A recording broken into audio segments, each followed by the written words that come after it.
بالراحه يا عم، انت في عيال صغيره بتعدي. بس يا ولد انت مش عارف ده ولد مين؟ بس يا ولد اللي حنن عليك. مين فيكم اللي اتجرأ واتكلم وقال البقين دولي؟ انطق منك ليه؟ مين اللي الشاعر روحه على كفه؟ ما قلت لك يا ولدي ما تتكلمش يا ولدي، احنا عايزين مشاكل يا ولدي. دي هيقول يا شر اشتر، ايه بس اللي لطمك معاها يا ولدي؟ انا اللي قلت لك امشي بالراحه. هتقول ايه يا انت اللي اتكلمت يا وكيل ناسك، وهتقول لي عديت على الطريق دي بسرعه. ما بقاش غيرك تتكلم، اصل القوالب نامت وانصاص قامت. قسما بعز جلاله الله المره الجايه مش هعدي على الطريق بسرعه، لا المره الجايه هعدي على رقبتك.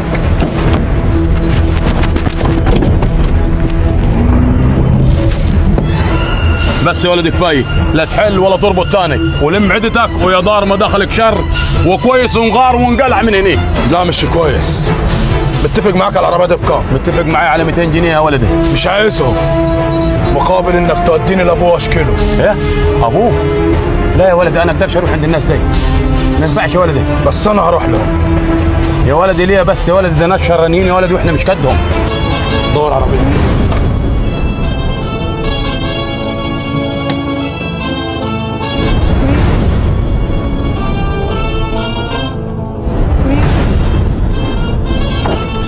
مرحبا يا ابوي. مالك وقفت في وشي ليه بالعربية؟ هقول لك يا ابوي، الواد الميكانيكي اللي على اول الطريق ده يمشي. وماله يمشي؟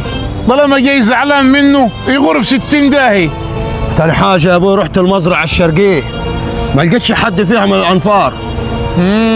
العشر فدادين؟ ايوه يا ابوي. لا ما انا مشيت العمال، بقى لهم 3 شهور شغالين، اديتهم اجازة النهاردة. اللي تشوفه يا حاج، بس في حاجة عايز اقول لك عليها. قول. الراجل ده ما رضيش يبيع له عمارة، قال له العمارة دي من ايام جدي وانا مش هفرط فيها. قلت له ابوي عايزها عشان يقصاد العمارة بتاعتني، قال لي لا لو دفعت فيها مليار جنيه. السلام عليكم. عليكم. يا واد ايه اللي جابك هاني؟ بس تعالي. تعالي؟ لا يا حاج انا عرفتك الطريق يا ولدي. سلام عليكم. سلام عليكم، انا مش قد الطيارة يا ولدي. خير؟ انا جاي اشكي. جاي تشكي؟ الشكوى لغير الله مذلة يا ولدي، وبعدين في راجل يشكي من راجل. يعني عندك علم باللي ولدك عمله؟ اكيد يا حبيبي، علشان خاطر ولدي مش بيعمل حاجة غير لما يقول لي عليها. ولدك غلط فيا قدام ورشتي عشان بقول له عد بالراحة. في عيال صغير لا يخبط له عيل منهم وبيوتكم تتقفل.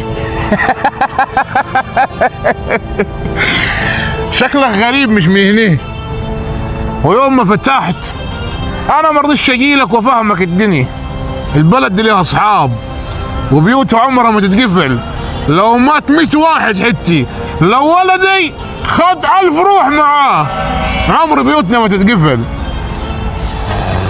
طيب بص يا عم الحاج، انا جيت لحد عندك وعملت اللي علي، والشاي بتاعكم وصل. السلام عليكم. سلام ورحمة الله وبركاته. السلام ده لله، لكن انت تيجي بمزاجك وتمشي بمزاجك، اهو ده اللي ما ينفعش.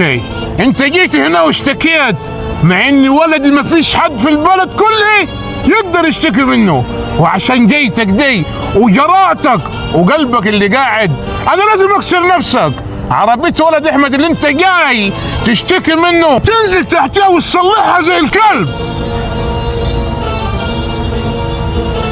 ماشي يا عم الحاج، اصلح العربية، بس عارف اصلحها ليه؟ عشان دي اكل عيشي وما استعرش منه. بس اللي عايز اوصله لك حاجة واحدة، ان انا من البلد دي ومش غريب. انا اول مرة اشوفك في البلد دي، ولو انت اساسا من البلد دي ومش غريب كان عرفت ان البلد ليها سياد وليها ناسي. ماشي يا معلم، بس احنا مش عبيد.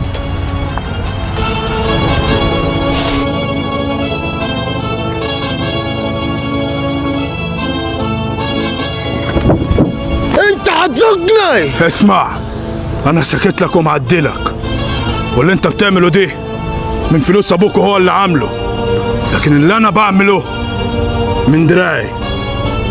اركن انت عشان المنافسه بينه وبين الحاج.